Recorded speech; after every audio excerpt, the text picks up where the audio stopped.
ዛሬ ከጀርባ እናስጎበኛችኋለን። ያው አያሳስብም። ሌትስ ጎ ወደዚህ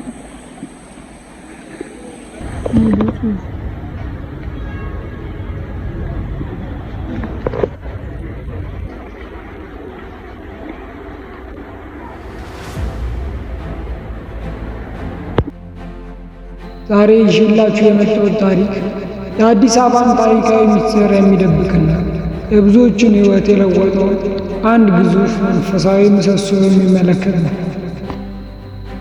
ይህ ቤተ ክርስቲያን የማያውቅ የአዲስ አበባ ነዋሪ የለም ልል እችላለሁ።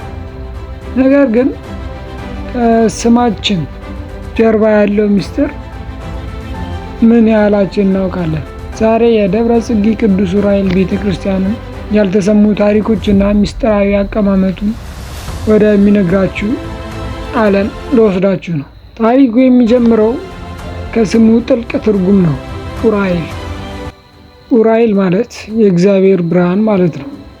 ይህ ታላቅ መልአክ በኢትዮጵያ ኦርቶዶክስ ተዋሕዶ ቤተ ክርስቲያን ትውፊት ውስጥ ልዩ ቦታ አለው።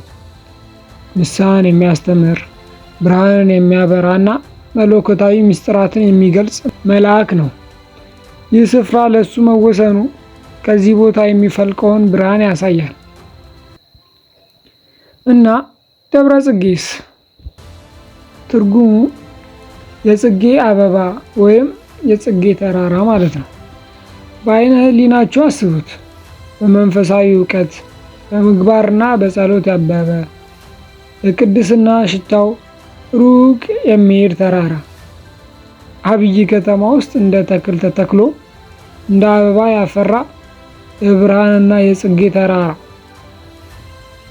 ቤተ ክርስቲያኑ ስሟን ተከትሎ አካባቢው በሙሉ ዑራኤል ተብሎ እንዲጠራ ያደረገ አሻራን ጥሎ አልፏል። ይህ ታላቅ ቦታ መቼ ተመሰረተ?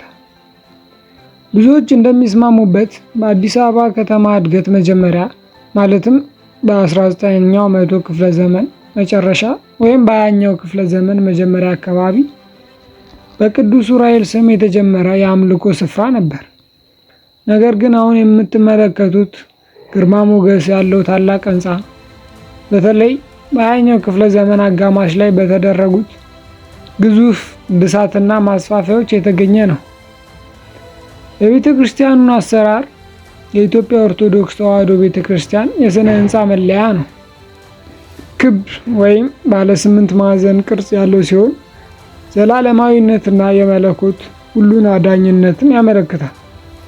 ውስጡ ደግሞ 3 ክፍሎች አሉት፤ መቅደስ፣ ቅድስት እና ቅኔ ማህሌት። እነዚህ ክፍሎች በምስል ብቻ ሳይሆን በመንፈሳዊ ጉዞ ውስጥ ያለውን ደረጃ ያሳያሉ። ደብረ ጽጌ ዑራኤል የድንጋይ ክምር አይደለም፣ ሕያው የመንፈሳዊ ሕይወት ማዕከል ነው። በየቀኑ ምዕመናን ተሰብስበው ጸሎት የሚያቀርቡበት፣ ከቤተሰብ ጋር የሚገናኙበትና መንፈሳዊ ብርሃን የሚያገኙበት ስፍራ ነው። የካህናቱ ጣፋጭ ዜማዎች፣ የዘወትር ጸሎትና የሻማ ብርሃን ወዘተ እዚህ ቦታ ላይ ያለውን መንፈስ ይለያል። ይሁንና የቤተ ክርስቲያኑ ግርማ ሙሉ ለሙሉ የሚታየው በታላላቅ ዓመታዊ በዓላት ጊዜ ነው። በተለይም የቅዱስ ዑራኤል በዓል ህዳር 22 ቀን ሲከበር፣ እንዲሁም ጥምቀት። የጥምቀት በዓል የዑራኤል ታቦት በነጭ ሻሽ ተከቦ ሲወጣ፣ ህዝቡ በዝማሬ ሲሸኝ፣ አዲስ አበባ በቅድስና ተውጣ ነጭ ሻሽ በየቦታው ሲታይ፣ ይህን የመሰለ አስገራሚ ትዕይንት የትም አታገኙ። ደብረ ጽጌ ዑራኤል ቤተ ክርስቲያን ያለፈውን ታሪክ ጠባቂ ብቻ ሳይሆን አሁንም በሕይወት ያለ የባህልና የእምነት ማዕከል ነው። ልጆቻችን ግዕዝ ቋንቋን፣ ዝማሬንና ስርዓትን የሚማሩበት፣ ቤተሰቦች በጋብቻና በጥምቀት የሚተሳሰሩበት የትውልድ ድልድይ ነው። እስኪ አስቡት፣ የቤተ ክርስቲያኑ ስም በአካባቢው ላይ ምን ያህል ኃይልና ተጽዕኖ እንዳለው። አካባቢው ራሱ በስሙ ተሰይሟል፣ ዑራኤል። ይህም የቤተ ክርስቲያን የአዲስ አበባ ከተማ መልክዓ ምድራዊ አቀማመጥ ላይ ምን ያህል ታሪካዊ አሻራ እንዳሳረፈ ያሳያል። በስተመጨረሻ እናንተስ በደብረ ጽጌ ቅዱስ ዑራኤል ቤተክርስቲያን ታሪክ ውስጥ የተሰማችሁ ነው የሚያያችሁትን አስገራሚ ነገር ምንድን ነው? ያው ካላችሁ አስተያየታችሁን ኮሜንት ሴክሽን ላይ አስቀምጡልኝ። ቪዲዮ ከተመቻችሁ ላይክ፣ ሼር፣ ሰብስክራይብ አድርጉ። ለሌሎች እንዲደርስ ሼር ማድረግ አትርሱ። ቤተሰብ ለመሆን ሰብስክራይብ ብትሏን በተን ተጫኑ። አፕሪሺየትድ።